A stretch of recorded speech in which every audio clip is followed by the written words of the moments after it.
So what does it mean to be a professional nurse? As nurses, you all might work in different areas of healthcare, maybe a surgery center or an ER or perhaps a med surg floor, but we all have accountability, right? We have to be responsible for our actions, and a lot of times we're legally liable. I would actually be interested to know if any of you carry malpractice insurance. I know several nurses have started picking it up in the last few years, but we're responsible for our actions, and sometimes lawsuits occur.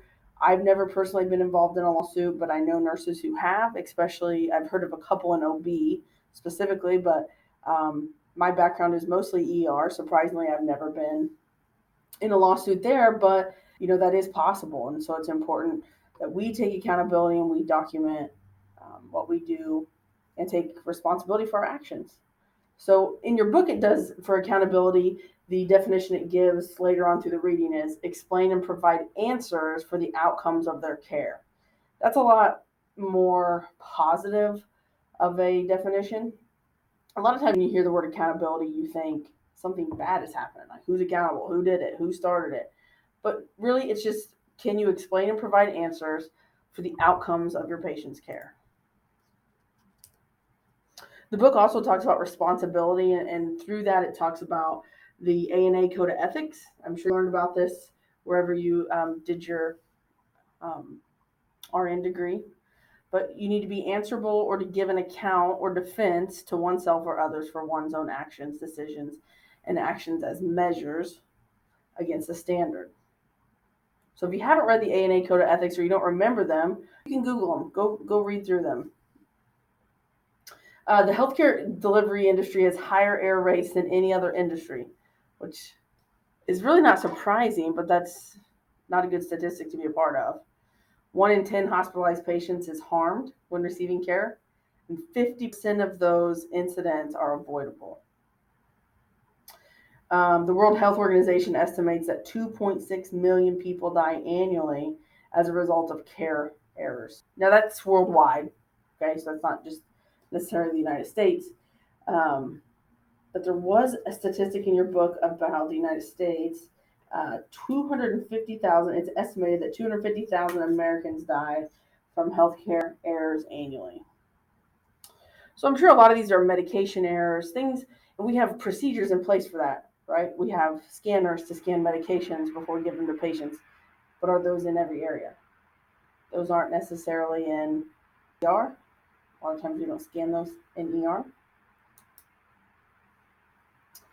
So that's just an example of a type of error. The book also talks about diagnosis, prescription. There's lots of errors that are made within healthcare. So again, being accountable and being responsible. So professional standards of practice. These professional standards of practice outline the guideline principles of a specific line of work or career. So we have the ANA, American Nurse Association. They have scopes and standards of professional nursing practice. We have individual state boards.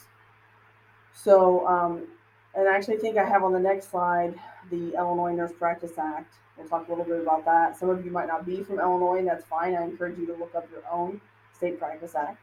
And then we have the Code of Ethics again. We just talked about this a minute ago, but here's an example. Nurses consider and base actions upon what is in the best interest of the clients they serve over allegiances to their employer or other healthcare team members.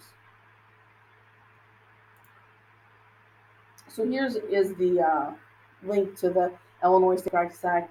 I also linked it in the D2L page. But it protects the public by legally defining and describing the scope of nursing practice. I read through part of ours today. I've never read through the whole thing. It's forever long. But I encourage you to go click on that link and just scroll down, stop, and read a little bit about it.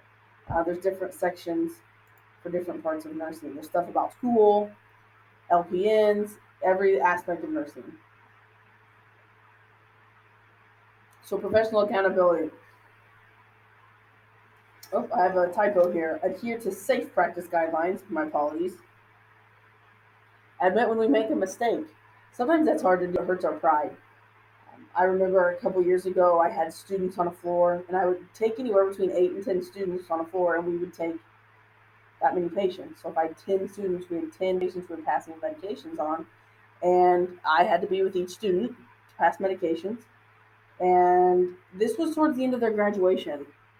So if students were only passing pills, I would stand there, watch them, scan them, and I would say, "Are you okay giving these?" They would say yes or no, and I would proceed. So if they said yes, I would move on and go to the next student, because to pass 10 patients' medications within that hour time frame is nearly impossible.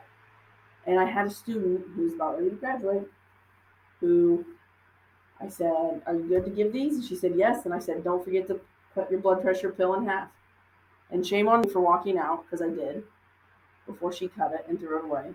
And she gave the patient the whole blood pressure pill. We had to report that. The patient already had not a great blood pressure. I mean, it wasn't low by any means, or we wouldn't have gave the blood pressure pill, but it wasn't high, and we gave her double. But did I want to admit that? No, it looks bad on me. It looks bad on my student. It looks bad on the university. But we had to admit our mistake, right? Sometimes you have to let that pride and admit your mistake. So we did. We filled out a form. We talked to the charge nurse. We called the doctor, told him what happened, got caught up in the moment, and we moved on. Some of you may um, remember just recently there was a big trial about a nurse who gave the wrong medication. Can't remember where it was or what her name was, and the patient died. That was a big case on TV recently. And she admitted to her mistake. Unfortunately, I don't think things went as well for her. We need to adhere to nursing professional standards, provide compassionate care, protect patients from harm. This is all stuff that we take an oath to do, right, when we become nurses. We have to be an advocate for our patient. We are out for their best interests. Whether their interest lines up with ours or not, we are out for their best interests and for what they want. Proactive steps in legal protection. So keeping current with advances in nursing practice. So staying up with that. Make sure you're constantly, a lot of this stuff gets sent out, but make sure you're reading, staying up with the changes.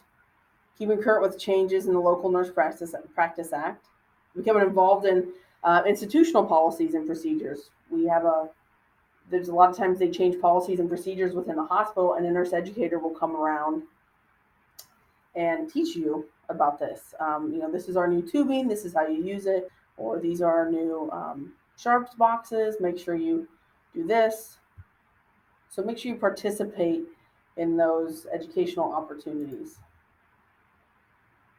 You can maintain liability insurance. The hospital protects you, but some nurses also maintain their own malpractice insurance. Avoid documenting events before they occur. You never want to get ahead of yourself. Make sure we're assessing and recording patient conditions.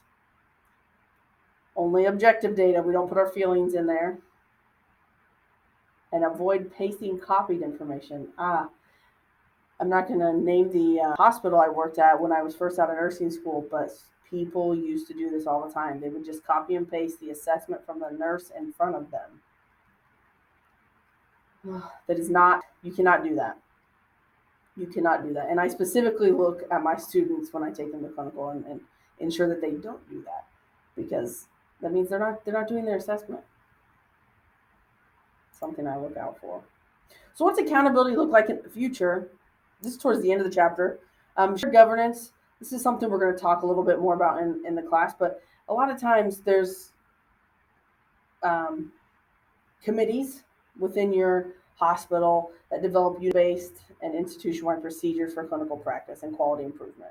So maybe they develop a skills day that you go to once a year. I know a lot of hospitals do that, or every 3 months you go to skills day and things like that. So, or maybe they develop a new policy or procedure. Those are things that shared governance committees do. Your book talks about checklists, and if you look at your book, I lost the page now. I've been going back and forth. They have a list of questions you can ask yourself. Here it is. on page 330, you can ask yourself, are you accountable to your client, to the public, to the profession? Um, those are good to ask yourself. And is that something we can do while we're working? No. But it's good to go over and self check yourself, and have that in the back of your mind. So we need to make sure we're being accountable as nurses and holding a professional, um, being professional, I guess I should say. And throughout our nursing career, that's really important. And things are going to happen, mistakes are going to happen, but it's important that we own up to them, and do what is best for our patients. That's the bottom line. So that is professional practice in nursing. We are jumping into evidence-based practice next week, pretty heavy, talking about PICO questions and starting evidence. Um, and that's really going to carry us through most of the rest of the semester. We do have one other week on something else, but the rest of this time we're going to be talking about evidence-based practice. So gear up for that. If you guys have questions, let me know, and hope you have a good week.